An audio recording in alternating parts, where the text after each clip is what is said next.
Uep. ¿Cómo le están pasando? Espero que muy bien. Soy Estrategax y hoy les traigo todo lo que tenés que saber sobre Age of Empires 4. Antes de comenzar, quiero aclarar que todo este video se basa en la información que se encuentra públicamente disponible en el internet.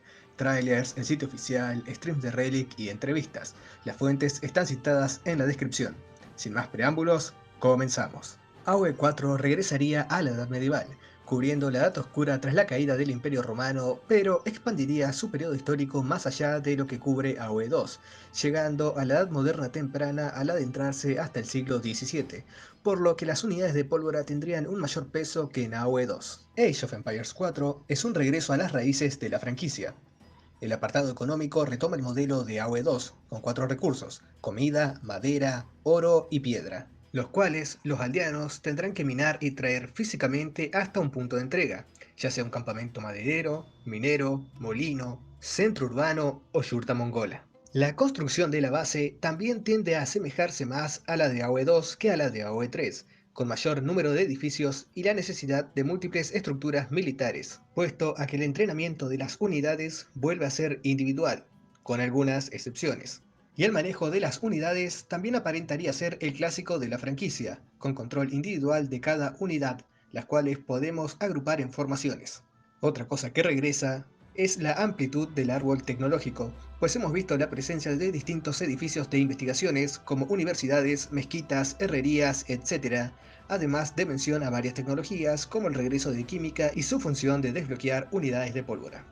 Aún así, AoE 4 buscaría ser su propio juego, mezclando el núcleo del juego de AoE 2 con las innovaciones del 3 y el Mythology, con nuevas innovaciones propias de esta entrega. Si bien se nos ha dicho en entrevistas de que el sistema de cartas de AoE 3 no regresaría a esta entrega, sí lo harían ciertos aspectos de este juego. Para comenzar, el más evidente es la asimetría de las civilizaciones, las cuales serán 8 en el lanzamiento y ya hemos analizado al detalle en este canal. Dejo el enlace a la lista de reproducción donde pueden encontrar estos videos.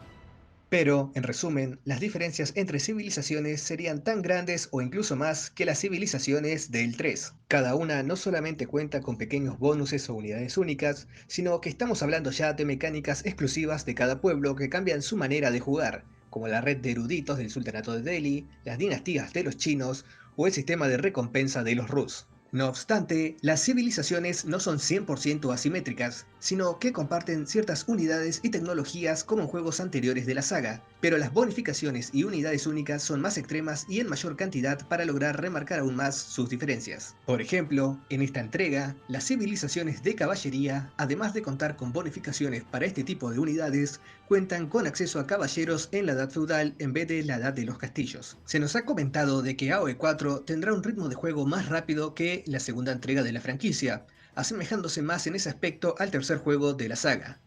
No se nos ha comentado muy bien cuáles han sido las medidas para lograr esto, más allá de que los aldeanos parecerían trabajar más rápido y de que ahora el centro urbano puede seguir produciendo unidades mientras realiza el cambio de época. Esto se debe al sistema de landmarks, la principal mecánica nueva de AoE 4. Ahora, el cambio de época no se produce en el centro urbano, sino mediante la construcción de una landmark, lo cual se asemeja al sistema de las civilizaciones asiáticas en Age of Empires 3. Las landmarks además cumplen una segunda función: actuar como los puntos de vida de cada jugador, ya que si todas tus landmarks son destruidas, pierdes la partida. Lo que les da a los jugadores un objetivo claro, y me da la sensación de que esto fue diseñado con el competitivo en mente, ya que hace más fácil para el espectador casual entender el juego. Arrancas la partida con una única landmark, el centro urbano inicial, y de ahí en adelante construyes una nueva cada vez que avances de época. Aparentemente, cuando una de tus landmarks es destruida, podrás reconstruirla, pero deberás hacerlo en el sitio exacto donde fue destruida. Cada vez que avances de época, tendrás que elegir una de dos opciones por era. Cada landmark brinda sus propias bonificaciones, por lo que a su vez actúan como los políticos del 3 o los dioses menores del Mythology. Cada pueblo tiene sus propias landmarks, dándote así la capacidad de personalizar los bonuses de tu civilización dentro de la partida. Además de eliminar a tu rival mediante la destrucción de landmarks, regresan las maravillas como condiciones de victorias y las ruinas de AoE 1, aunque ahora han sido renombradas sitios sagrados.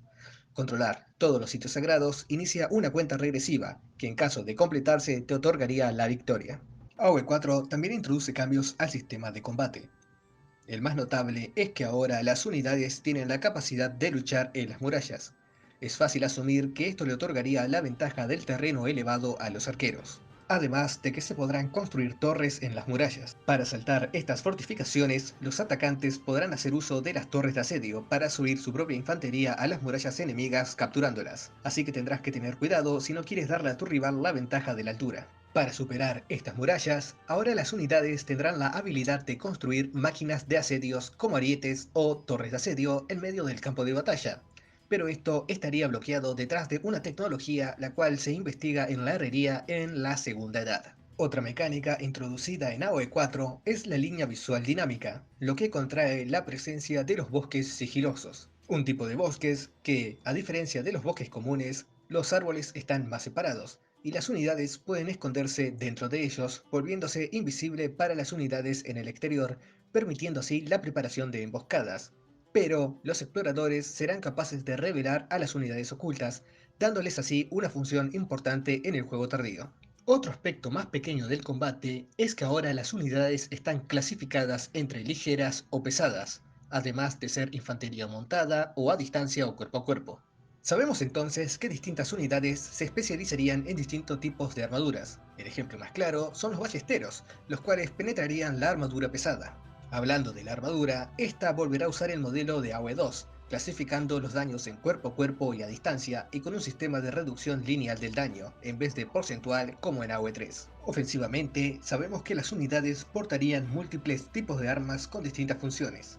Por ejemplo, la infantería atacaría edificios usando antorchas tal como en Age of Empires 3.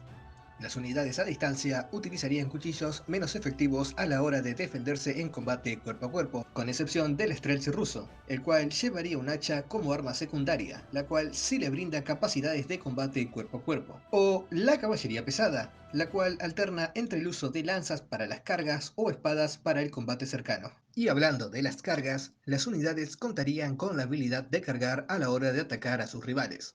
Sabemos que esto no es algo puramente estético y que tiene peso en el gameplay, ya que es mencionado en la descripción de los franceses, ya que sus caballeros tienen cargas más poderosas que los demás. Además, hemos visto que los piqueros poseen la capacidad de prepararse en una posición defensiva para amortiguar las cargas de caballería. No sabemos si esta habilidad de los piqueros debe ser activada manualmente o lo hacen automáticamente. Lo que sí sabemos es de que hay múltiples unidades con habilidades activas, como las estacas de los arqueros de tiro largo ingleses, los escudos paveses de los arbaletiers franceses o las múltiples habilidades del Khan, la unidad heroica exclusiva de los mongoles. También hay múltiples auras de efecto, como las auras de los camellos de los abásidas, los cuales bufan a los aliados y debilitan a los enemigos, o las habilidades de inspiración de los monjes guerreros Rus. Y ya que estamos hablando de los monjes, sabemos que ahora la habilidad de conversión se ha vuelto condicional. Los monjes necesitarían sostener una reliquia para poder realizarlas, lo cual lo vuelve muy riesgoso, ya que si fallas le estarías regalando una reliquia a tu rival.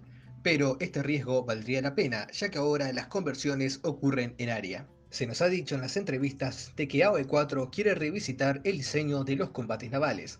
Ahora quieren lograr que cada embarcación tenga su propia función, reflejando los distintos tipos de movilidad que ofrecen según su tamaño y su sistema de propulsión, ya sean remos o velas. Además, hemos visto que los barcos tienen la capacidad de disparar por ambos costados, por lo que un correcto posicionamiento sería crucial para maximizar sus capacidades ofensivas. Las innovaciones en AoE 4 no solo se limitan al apartado militar, sino también al económico. Para comenzar, los exploradores deben arriar manualmente las ovejas hasta el centro urbano, en vez de estas moverse independientemente. Además, estos cuentan ahora con la capacidad de cazar animales y traerlos hasta los aldeanos para su consumo.